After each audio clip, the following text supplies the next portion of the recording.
La idea de la presentación es poder dar solución de pronto a algunas preguntas que son las que hemos notado que surgen de forma más frecuente en nuestra consulta, en nuestra práctica diaria, tanto ambulatoria como durante la hospitalización. Bueno, lo primero de lo que vamos a hablar es que es importante entender qué son las alteraciones comportamentales dentro de un trastorno cognitivo.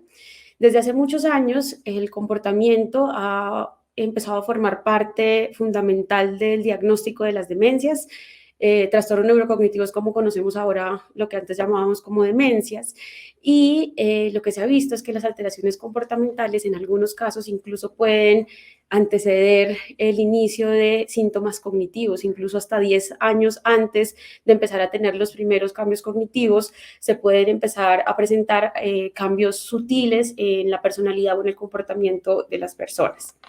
En este momento ya es claro que son fenómenos inherentes al proceso degenerativo, es decir, que no, para nosotros en nuestra práctica es imposible en este momento separar cambios cognitivos, comportamentales, ya hacen parte todo dentro de ese mismo proceso de degeneración. Incluso en muchos tipos de demencia son uno de los síntomas nucleares que nos ayudan a como a dar un diagnóstico más apropiado. En este momento también tenemos claro que siempre deben ser evaluados.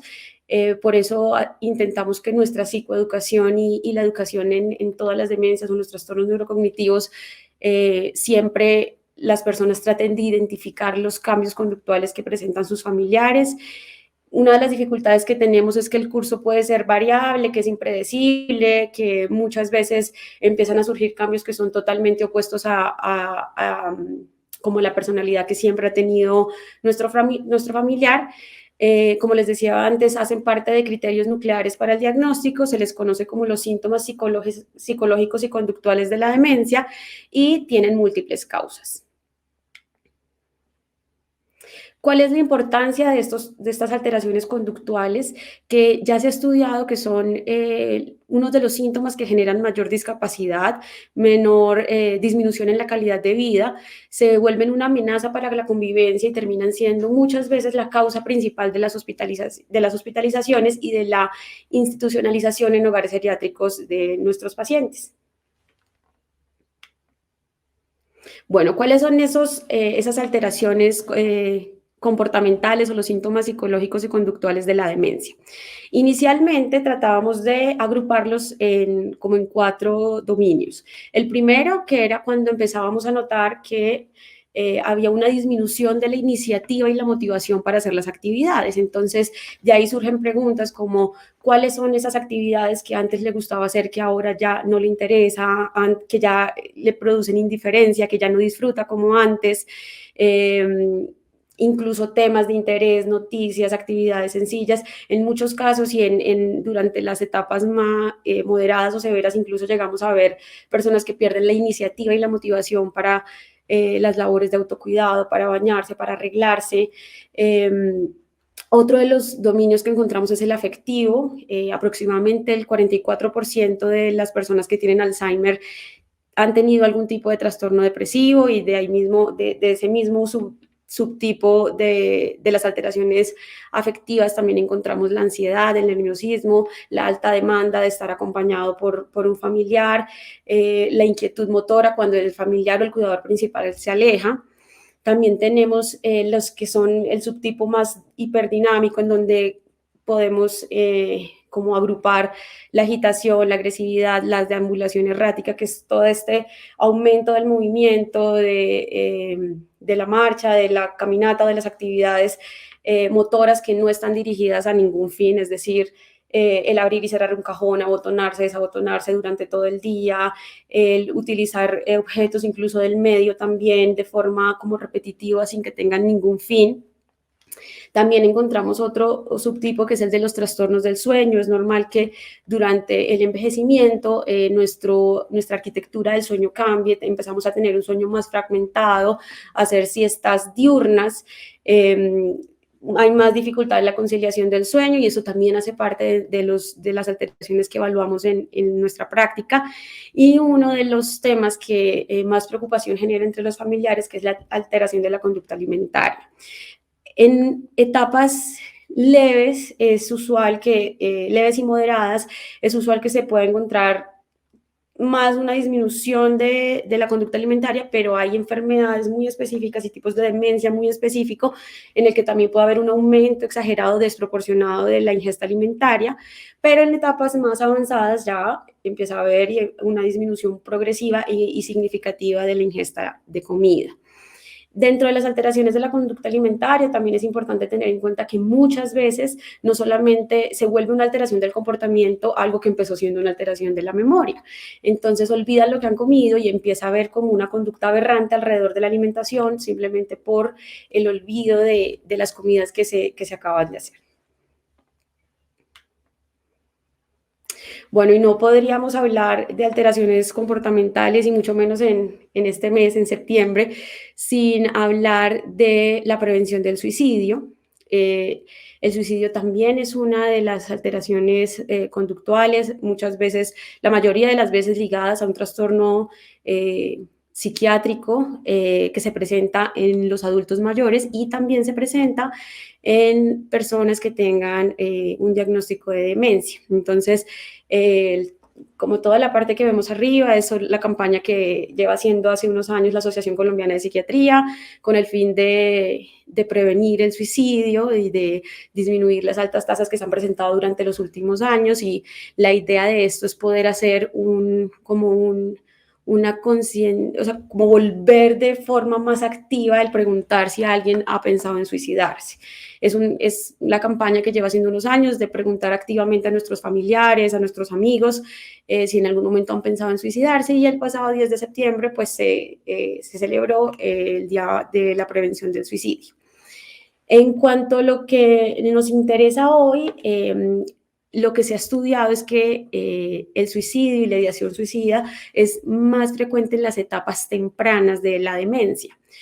Porque en ese momento, porque es donde hay más conciencia de la enfermedad, donde se está empezando a notar los cambios en cuanto a la funcionalidad, en cuanto a volverse mucho más dependientes funcionalmente, como lo había dicho, pero también de la parte económica, en donde hay mucho temor por volverse una carga para la familia. Entonces es donde más encontramos, donde más podríamos encontrar tasas de suicidio y de ideación suicida, usualmente en los pacientes que tienen un diagnóstico de demencia, enmarcados en un trastorno depresivo, y a medida que va progresando la enfermedad, disminuye el riesgo porque se empieza a disminuir también la conciencia de la enfermedad. Entonces las personas son cada vez menos conscientes de las fallas cognitivas que tienen, incluso de ser una carga o de tener mayor dependencia para sus familiares. Alrededor del suicidio hay muchísimos mitos, y uno de los que queremos trabajar el día de hoy, una de las, seguramente de los como ítems más importantes de esta conferencia, es el de quitarnos la idea de que las ideas de muerte están naturalmente presentes en la medida que se va avanzando en edad, en la medida que se va envejeciendo.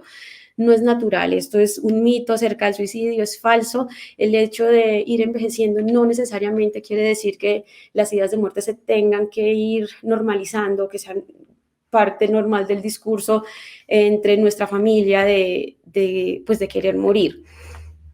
En muchos casos no hay una ideación suicida franca, pero no quiere decir que no podamos trabajar con esas ideas de muerte, no quiere decir que incluso en estadios, a medida que se va avanzando en la enfermedad, en la demencia, no se pueda volver a reconstruir un proyecto de vida que no estará encaminado a las grandes metas que teníamos en otros momentos, pero el proyecto se va adecuando también a nuestro estado, a nuestro presente.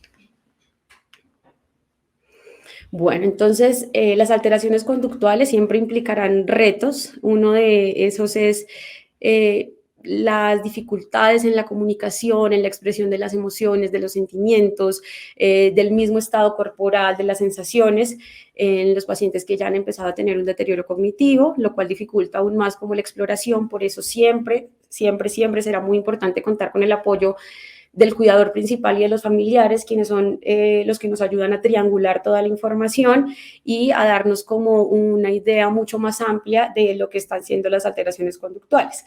Si hay un tipo de disminución como de la conciencia de las alteraciones cognitivas, esa disminución de la conciencia está mucho más aumentada en las alteraciones comportamentales, es decir, que las personas son menos conscientes de cambios en su personalidad y en su conducta.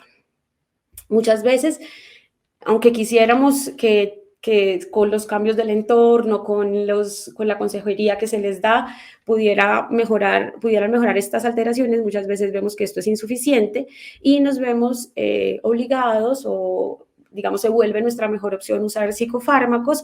Y el problema que encontramos en los psicofármacos, que también se convierte en un reto, son los efectos adversos que a veces se presentan con mayor frecuencia en los adultos mayores y la interacción que pueden tener con otros medicamentos que también están usando para sus otras enfermedades. Bueno, entonces ya empezando como a hablar un poco más del abordaje terapéutico, tenemos tres grandes como pilares del abordaje que se empieza a hacer. El primero es que tenemos que tener una información lo más clara y precisa acerca de la frecuencia, la intensidad de los síntomas. Por eso siempre les pedimos que nos digan los ejemplos por más pequeños que sean, así se presente una sola vez cada un mes un tipo de alteración, una conducta disruptiva, necesitamos llenarnos como de la mayor información. Dentro de esa información también está las personas con las que se puede identificar que se presenta de forma más frecuente la alteración, o si es estando solo, o los momentos, si es en el día, en la tarde, en la noche, y la frecuencia con la que esto se presenta, y por supuesto también que dentro de lo que se ha visto en el ambiente familiar, qué puede ayudar o qué han visto que ha ayudado a mitigarlas. El segundo pilar del abordaje terapéutico son los cambios en el entorno. Nosotros siempre estaremos encaminados a simplificar los entornos, no a generar mayor dificultad, mayores como retos, sino a tratar de tener entornos más sencillos, simplificados y familiares. Y finalmente, también, de ser necesario, y como les decía ahorita, si no podemos simplemente con el entorno mejorar la conducta, pues intentaremos escoger medicamentos que sean adecuados para la edad de los pacientes, para el resto de comorbilidades que tengan. Esto siempre es importante tener en cuenta que desde la parte comportamental, la única forma que tenemos de saber si un medicamento puede funcionar o no es intentar darlo. Entonces, aquí intentamos siempre empezar en dosis muy bajitas que sean toleradas por los pacientes y que les puedan permitir tener, a nosotros también tener un mejor control de la dosificación y pues de los efectos que se puedan presentar. Dentro de ese abordaje y esa primera información, como les decía ahorita, tenemos que identificar las causas.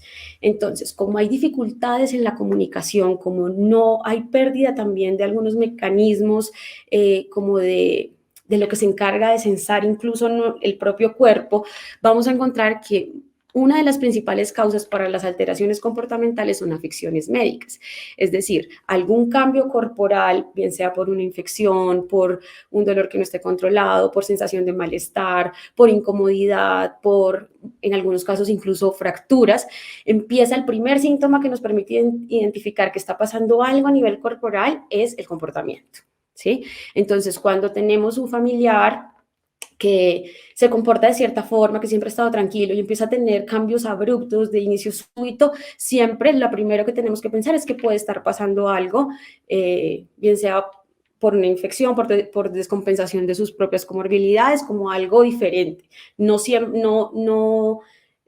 le otorgamos simplemente a la demencia las alteraciones comportamentales, sino que siempre la primera sospecha que tenemos es que esté pasando algo que sea orgánico. Otra de las causas puede ser efectos de los medicamentos, por ejemplo, creo que el más común y el que todos, como que hay mayor prevención hacia los psicofármacos es por los efectos de sedación. Entonces, como les decía ahorita, los trastornos del sueño y el ciclo sueño-vigilia también hacen parte de las alteraciones conductuales. Entonces, una excesiva sedación pues también nos llevará a replantear si es secundaria al efecto de algún medicamento que le hayamos formulado o que alguien le haya formulado. Otro de los puntos muy importantes a resaltar dentro de las causas son las dificultades sensoriales. En cuanto a la apatía, por ejemplo, una de las causas principales que notamos para que las personas empiecen a quedarse más calladas en las reuniones familiares, que dejen de asistir a sus eventos sociales, es la pérdida de la audición. Empiezan a aislarse, se les dificulta mucho más comprender, comunicarse, y esto puede generar también que la apatía, que si se estaba en sus primeras etapas, se intensifique aún más y sea mucho más disruptiva. Y en muchos casos, en estadios moderados de la enfermedad, muchas veces vemos que esas mismas dificultades sensoriales incluso pueden llegar a generar, por ejemplo, fenómenos psicóticos, como tener alucinaciones visuales, si hay un tipo de degeneración macular en los ojos, o en glaucoma muchas veces también encontramos pacientes que tienen alucinaciones y es por esos defectos sensoriales. Y además, el aislarse, el no participar, también los vuelve mucho más propensos a tener pérdida del contacto con la realidad, es decir, empezar a decir cosas como que los están robando, que les quieren hacer daño, o que hay gente que tiene alguna mala intención con ellos. Otra de las causas es que las alteraciones conductuales empiezan a ser la forma de comunicación de todo, incluso de el aumento de la demanda del cuidado. Entonces, conductas repetitivas, gritos, incluso lenguaje que no alcanza a ser totalmente comprensible, es una forma de aumentar la demanda por el cuidado y de aumentar como la compañía del cuidador principal. Todo esto eh, para decir que lo más importante es intentar encontrar la causa para poder hacer una corrección del factor que está desencadenando la conducta disruptiva. No siempre es fácil. Creo que es usual que encontremos pacientes familiares que nos dicen que en unos momentos que puede ser que no esté pasando nada y de repente se pone muy ansioso o que así se sigan todas las instrucciones, la apatía va a un aumento, pero en conductas como la agitación, la agresividad, la violencia, hemos encontrado que es un poquito más fácil encontrar si hay factores que estén desencadenando esas alteraciones comportamentales. Bueno, entonces dentro de los pasos que siempre seguimos, nos enfocamos en tres. El primero es la adaptación del ambiente. Eso es un poco lo que la jefe nos acaba de explicar, un poco hacia la corrección de los entornos, a volver entornos más seguros, más amigables. Son tres las características que buscamos en esa adaptación al ambiente. El primero es que sea un ambiente sencillo, en el que se logren conservar objetos personales y recuerdos, objetos que para ellos sean... les ayuden a tener algún recuerdo emocional importante, ojalá en la medida de lo posible un recuerdo emocional positivo. Buscamos que esos ambientes también tengan estabilidad, que sean ambientes estables y la estabilidad se logra por medio de rutinas. Yo creo que es algo de lo que siempre les decimos a todos los familiares de nuestra consulta, es hay que tratar que los días sean repetitivos, que cada día se parezca al otro y eso también va a favorecer la disminución de conductas difíciles. Y ambientes que sean seguros, que tiene que ver con como todos los medios para desplazarse, para bañarse, que sean lugares en donde no hay riesgo de caídas. El segundo punto dentro del abordaje son las actitudes de los cuidadores. Es muy importante que los cuidadores se comuniquen de forma respetuosa y pues hacia los pacientes o hacia las personas que están cuidando y que respeten los gustos. No podemos olvidar que a pesar de una enfermedad que altere tanto la personalidad y que altere tanto lo cognitivo, nadie se deteriora de forma como completa, nadie tiene un deterioro completo global, ¿sí? Va a haber cosas que se conservan, gustos que se conservan y tenemos que apuntarle a poder como usar eso a favor del paciente, a favor de tener ambientes más tranquilos por medio de los gustos que siempre han tenido. Entonces, es fácil encontrar que si hay alguien que siempre le ha gustado cocinar, pues en este momento, cuando ya se instauró una demencia leve o moderada, no va a poder seguir cocinando, pues porque hay un alto riesgo de quemarse o de algún accidente casero, pero se puede incluir por medio de instrucciones en la cocina, recetas que sean, en las que no tenga que manipular un cuchillo, por ejemplo, hacer postres, ayudar a a desgranar, como funciones que no representen peligro, pero que sigan conservando ese gusto por estar en la cocina, ese gusto por estar como manipulando los alimentos también. Debe haber comprensión y tolerancia, entender que aunque las personalidades previas al deterioro cognitivo sean difíciles, tengan un carácter difícil, lo que pasa después del deterioro es ajeno a la voluntad. Las personas no conscientemente ni propositivamente quieren ser violentas, agresivas. Esto es una respuesta a ambientes que para que ellos los sienten como inseguros, que no les dan confianza. Entonces, tener comprensión y tolerancia es muy importante, y la capacidad de adaptarnos. Entonces, esta también es una frase que usamos frecuentemente, y es que no todas las peleas se tienen que dar. Yo entiendo que de pronto como cuidadores y familiares seamos más inflexibles en la toma de medicamentos, en la alimentación, pero hay otras cosas como el hecho de bañarse todos los días, que no necesariamente tiene que ser una obligación, y que puede empezar como a negociarse un poquito más. Y en cuanto al manejo conductual, eso es un poco como lo que les decía ahorita, hay que identificar la alteración, hacer modificaciones graduales. Entonces, por ejemplo, si hay alguna mudanza, algún traslado, ojalá esas modificaciones no sean abruptas, no sean de un día a otro, sino se vayan haciendo como de forma gradual, se vaya adecuando el nuevo ambiente con todos estos objetos personales para que la confusión o la desorientación no sean tan intensas. Y siempre validar las emociones que se tienen, validar la ansiedad que se tiene, la confusión que se tiene, y evitar confrontaciones. Yo creo que este es uno también del segundo punto más importante, y es que antes de cualquier consejería sobre el manejo de los problemas en la conducta, tenemos que grabarnos la frase de evitar confrontaciones. Si hay un momento de confusión, si la persona no está reconociendo su entorno, si incluso no nos reconoce a nosotros como hijos, como familiares, no podemos empezar a obligarlo a como a entender o a, como decimos popularmente, como aterrizarlo tanto en la realidad, porque en ese momento lo que esa persona está sintiendo es su realidad. Entonces no podemos intentar invadir diciéndole, no, es que yo soy tu hijo, yo soy tu familiar, porque en ese momento somos extraños. ¿Y qué hace uno cuando un extraño se le aparece? Pues reacciona de forma agresiva, de forma violenta, y esto lo que va a generar es mayor disrupción y dificultad en el cuidado. Bueno, entonces aquí hay una parte que la llamamos qué hacer con. Hay algunos ejemplos como de las alteraciones conductuales que hemos visto más frecuentes. Los primeros son los delirios. Los delirios son todas estas creencias erróneas que se tienen. Por ejemplo, el pensar que al perder el dinero alguien lo está robando, que alguien le quiere hacer daño, que hay personas que se están metiendo a la casa. Incluso casi a veces llega a ser delirante el hecho de no reconocer el espacio, de pensar que nos están engañando, que los están abandonando. Entonces, hay una recomendación que está de forma consistente en todas las guías, y es: si hay un delirio, es decir, una creencia falsa, una idea falsa, que no genera cambios en la adaptación, es decir, que la persona puede estar tranquila, puede estar, no le genera como ansiedad, no le genera dejar de comer, dejar de dormir. Una de las recomendaciones es no hacer nada.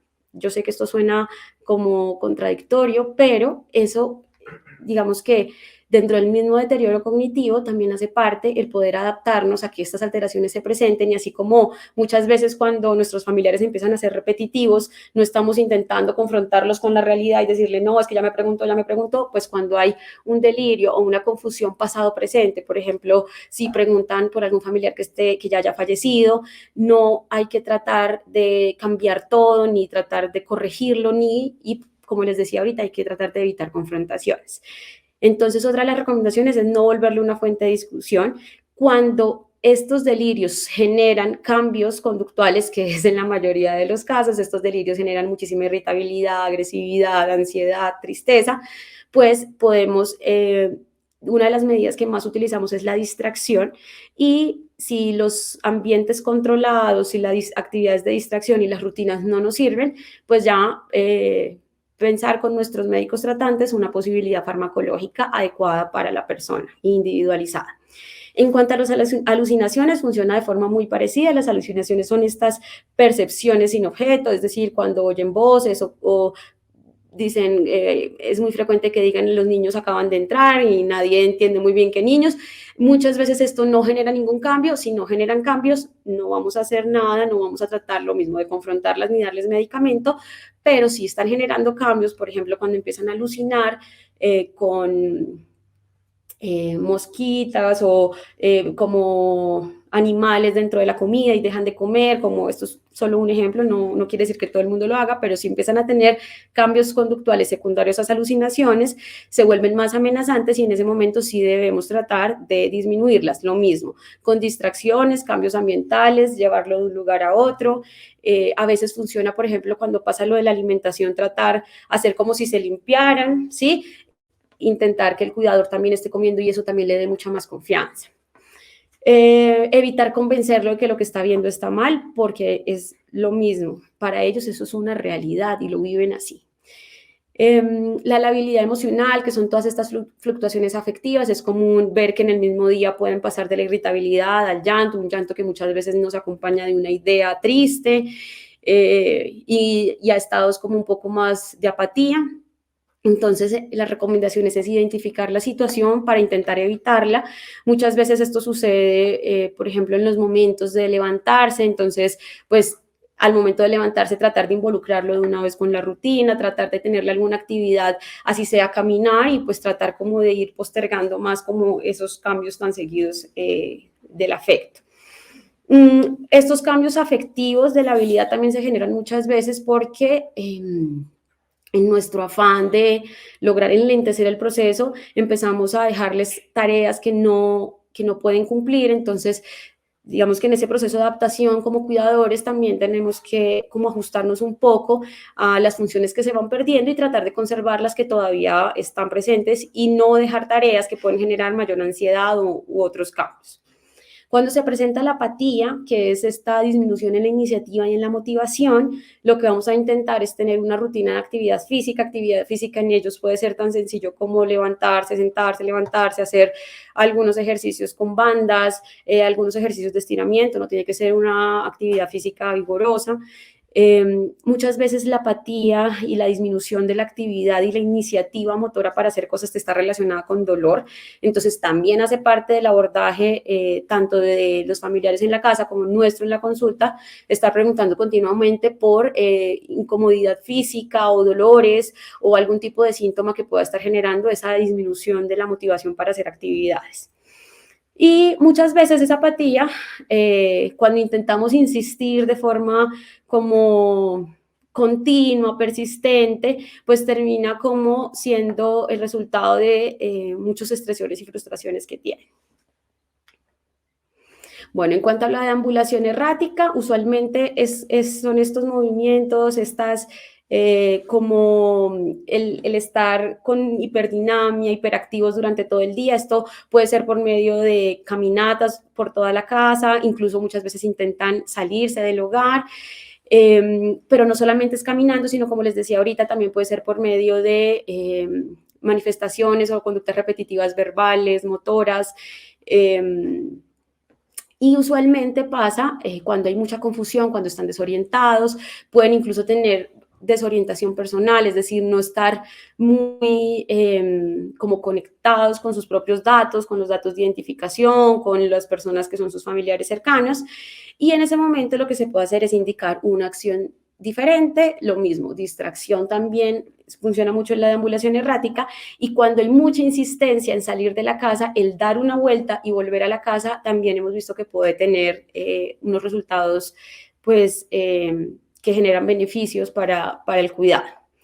En cuanto a la agresividad o la violencia, siempre es importante que nos anticipemos. Cuando nos vamos a acercar a una persona que tiene demencia, es importante que le estemos diciendo qué vamos a hacer, cuál es la acción que vamos a ejecutar, si lo vamos a coger, si lo vamos a tratar de levantar, si lo vamos a cambiar de posición, si vamos a caminar. Siempre hay que anticiparnos y avisarles qué es la acción que vamos a ejecutar para evitar que se generen como todos estos episodios de agresividad que usualmente son como un mecanismo para defenderse de algo que los asusta o que los atemoriza. Siempre buscar hacer contacto visual, ojalá que esté siempre a la misma altura. Y hay algo que le llaman el tiempo fuera, y es que cuando hay mucha agresividad o cuando vemos que empieza a tener como esos pequeños, como los síntomas iniciales que nos podrían estar indicando una agitación psicomotora, podemos salirnos un momento del espacio mientras sea un espacio, un entorno seguro, es decir, mientras no tenga elementos que sean potencialmente lesivos como un cuchillo, podemos dejarlo unos minutos afuera y como usar un poco esas fallas cognitivas a nuestro favor para volver unos minutos después e intentar nuevamente ejecutar la acción o la indicación que queremos. En cuanto a los trastornos del sueño, las recomendaciones es estar más activo durante el día. Como les decía al comienzo, es normal que los adultos mayores con demencia tengan, y en general los adultos mayores tengan fragmentación del sueño, que les cueste mucho más trabajo conciliar el sueño, que hagan siestas durante el día, que esto está mediado tanto por el trastorno de la propia arquitectura como por la apatía, y evitar exceso de líquidos antes de ir a la cama. Las siestas durante el día, la recomendación de siestas, pues en la medida de lo posible sería no hacer, pero en caso de que sea parte incluso de la rutina, deberían ser siestas menores de 30 minutos, porque las siestas mayores de 30 minutos pueden generar muchísima más confusión, desorientación al momento de despertarse y generan entrar en sueño profundo. Y en este sueño, pues quedan como todas los procesos metabólicos incompletos porque se ven interrumpidos pues muy rápido. ¿Qué podemos hacer con los trastornos de la alimentación? Siempre intentar dar alimentos que sean y que les resulten mucho más familiares en porciones pequeñas. Nos interesa mucho más que puede estar comiendo varias veces durante el día, así sea pues en porciones más pequeñas.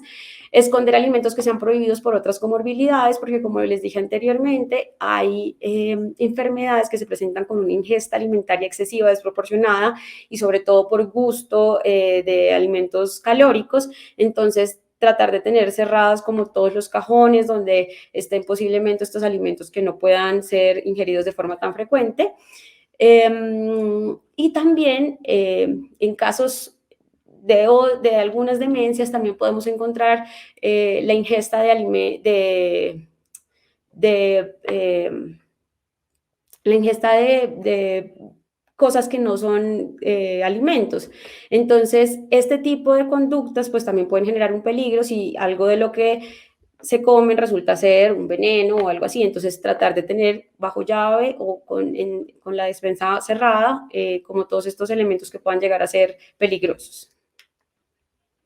Bueno, otras conductas difíciles, esta la dejamos aparte porque es una de las que más rating tienen en nuestra consulta y es las dificultades que hay en el baño y para bañarse, para iniciar la actividad, para aceptar estar acompañados o supervisados y la escogencia de la ropa. Entonces, una de las recomendaciones que damos alrededor del baño y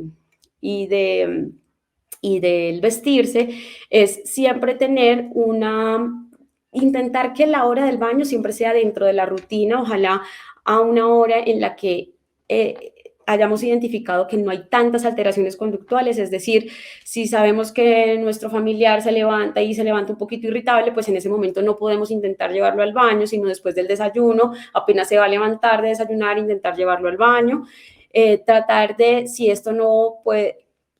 vemos que hay algo de insistencia y esto no resulta favorable, lo mismo darle un tiempo fuera y volver a insistir a los 20 o a los 20 minutos o a los 30 minutos. Intentar hacer también baños de cama puede funcionar como una rutina que incluya tantos días de la semana un baño pues en la ducha y otros que sean un poquito más flexibles.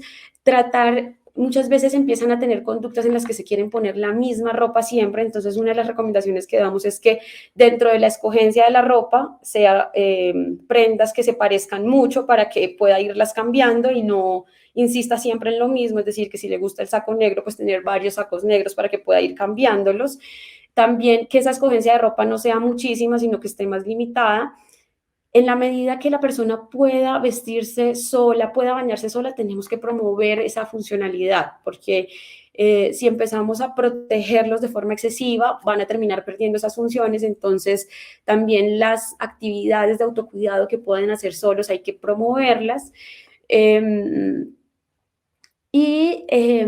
Sí, ya hay algunas dificultades para planear, por ejemplo, el orden de las prendas, tratar de dejarlas en el orden en el que les queda mucho más fácil ponérselas. También hay una recomendación y es el empezar a usar prendas que sean fáciles de quitar y de poner, que tengan resortes o que tengan velcro, que es mucho más fácil de poner, mucho más difícil usar botones, cremalleras. Entonces esa también es una de las recomendaciones que se dan. Bueno, y uno de nuestros intereses acá también es el promover terapias que, si bien no están totalmente validadas o no científicamente no tienen la mayor evidencia o no está al 100% como a favor de la terapia, no generen peligro y generen ambientes familiares, controlados, ambientes placenteros. En este sentido encontramos, por ejemplo, la aromaterapia. En un estudio que se hizo en 2016, donde se analizaron estudios sobre la aromaterapia, encontraron que de 3 de esos 7 estudios había una mejoría de las alteraciones comportamentales, de la agitación y la agresividad con el uso de aceites esenciales, en este caso con aroma a lavanda. Entonces, esto tiene muchos mecanismos, digamos que puede ser usado de muchas formas. En este momento no hay un consenso, parece que lo que más evidencia tiene es que sea por medio de pues, la inhalación, de como el oler el aceite, y pueden ser muchos mecanismos los que influyan, pero lo que queremos es también, dentro de los gustos que siempre ha tenido nuestro familiar, pues intentar como darles cabida también para que sea algo que usemos y que integremos en el día a día como parte de la rutina que le pueda servir. Eso también puede estar con olores que estén asociados con recuerdos o simplemente la percepción placentera pues, de saber que el entorno huele rico. Y hay algo más para finalizar también, que es la musicoterapia. No es mi interés como profundizar en la musicoterapia como la terapia no farmacológica estructurada, sino el saber que muchas veces los ambientes pueden ser placenteros, podemos mejorar una alteración conductual si nuevamente utilizamos recursos que sabemos que han sido siempre del agrado de nuestro familiar. Es usual que ellos digan si les han gustado los boleros, entonces ponerle los boleros que le han gustado de toda la vida en su casa, que los pueda oír, que los pueda cantar. Hay un tipo de memoria que está muy ligada a las emociones, que no tiene que ver con el aprendizaje que hemos tenido para otras facultades, y esa memoria se conserva por mucho más tiempo y puede ayudarnos a hacerlos sentir mucho más confiados y tranquilos en su hogar. Muchísimas gracias.